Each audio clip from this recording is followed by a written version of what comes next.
Now,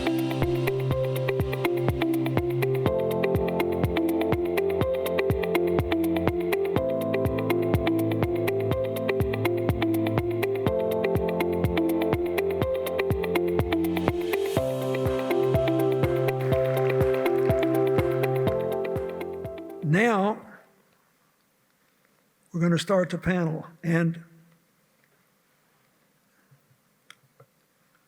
the panelists will be introduced off stage in the parlance of these meetings by the voice of God. I have never heard the voice of God, and I have been searching for it my entire life. So, whatever your faith or whether you're a believer or not, you're about to hear the next best thing. Please welcome Prime Minister Roosevelt Skerrit, Commonwealth of Dominica, Geraldine Pitt, Chief Executive Officer, VIA, Luis Solorzano, Executive Director, Caribbean Division, The Nature Conservancy, Megan Enright, Executive Director, Love City Strong.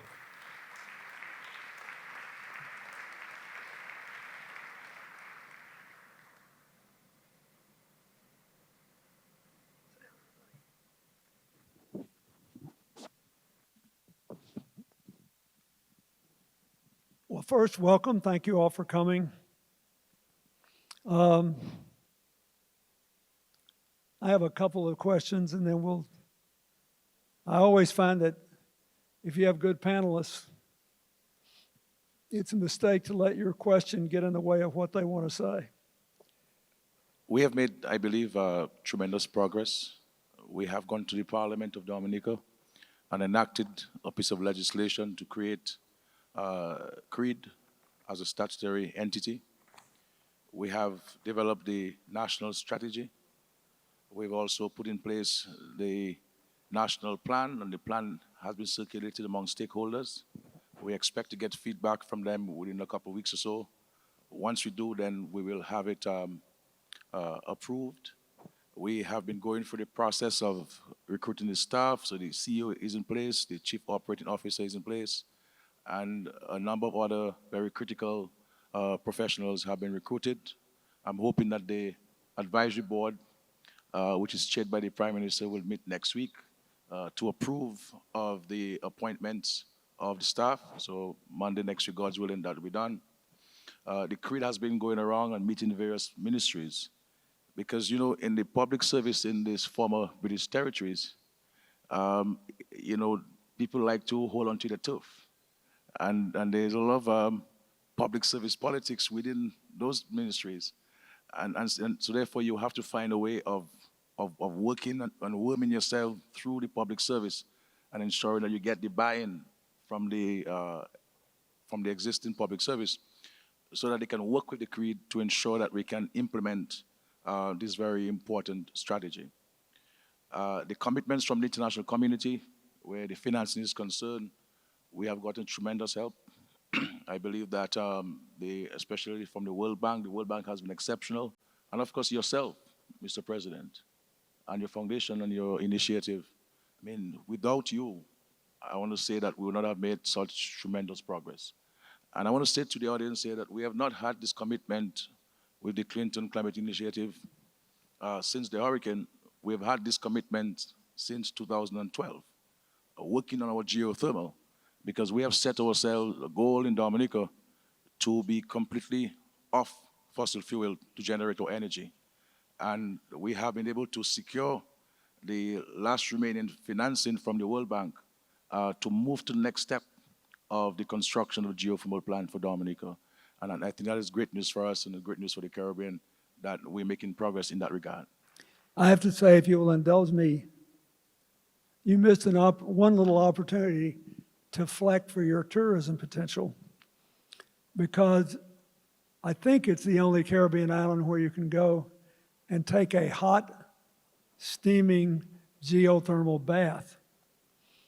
And the reason that's important to me is that I come from a little town in Arkansas, which was the first place set aside by Congress as a national preserve in 1832, because the Native Americans had been bathing in our hot sulfur springs at least since the early 16th century when the first European found them, and he thought he had discovered the fountain of youth.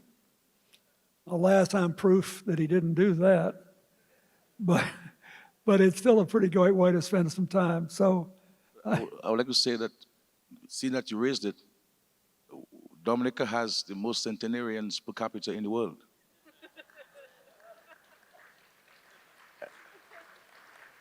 And secondly, I've been told, and I have every reason to believe it, that if you spend half an hour in one of our natural hot springs, your life expectancy will increase by 25 years.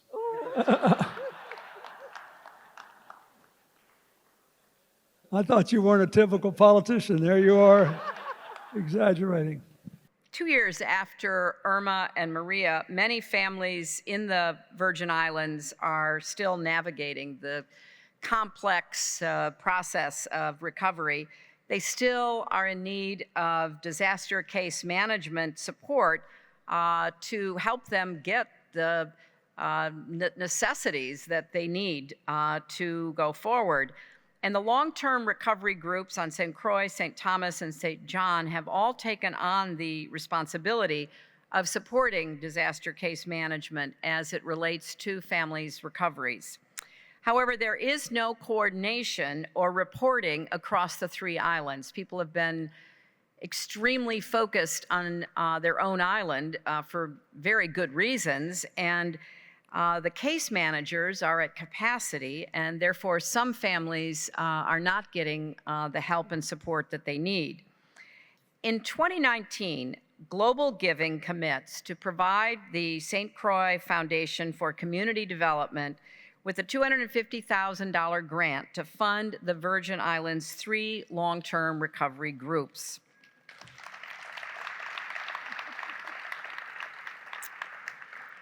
This grant will fund new disaster case managers that will support 600 families across the Virgin Islands over the course of this year. It will also fund training for the island's current 25 disaster case managers to ensure that the case management practices are applied equally and consistently across all 3 islands.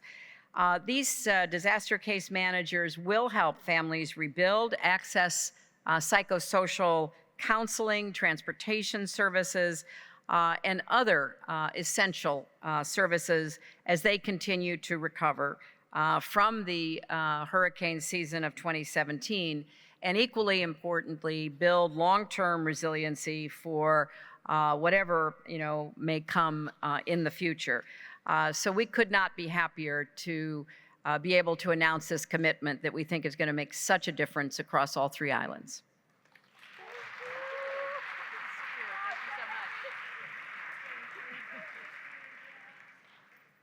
The municipality of Louisa, located just outside San Juan and home to 30,000 residents, which I visited the last time I was in Puerto Rico, is the heart of Puerto Rico's Afro-Caribbean community, the birthplace of prominent music and dance traditions. Despite its rich cultural history and proximity to San Juan, about half the residents live below the poverty line with severely limited education and employment opportunities. Now, with trends in tourism increasingly favoring local immersive experiences, they believe there are new opportunities to develop tourism in culturally rich and high-need areas like Louisa.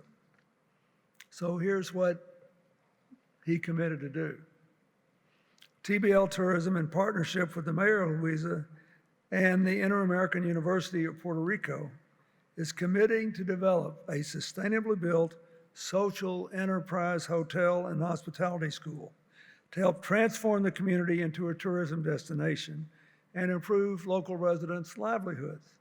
The hotel will consist of 32 eco cabanas, create 155 temporary jobs, 25 permanent jobs, 20 internships, and include a community space where local residents can convene, meaning the hotel will also be a community center. And because it's a social enterprise, 100% of the profits from the hotel will be used to support education, environmental, and economic development projects in Louisa and throughout Puerto Rico. Let's give them a big hand. Let's go.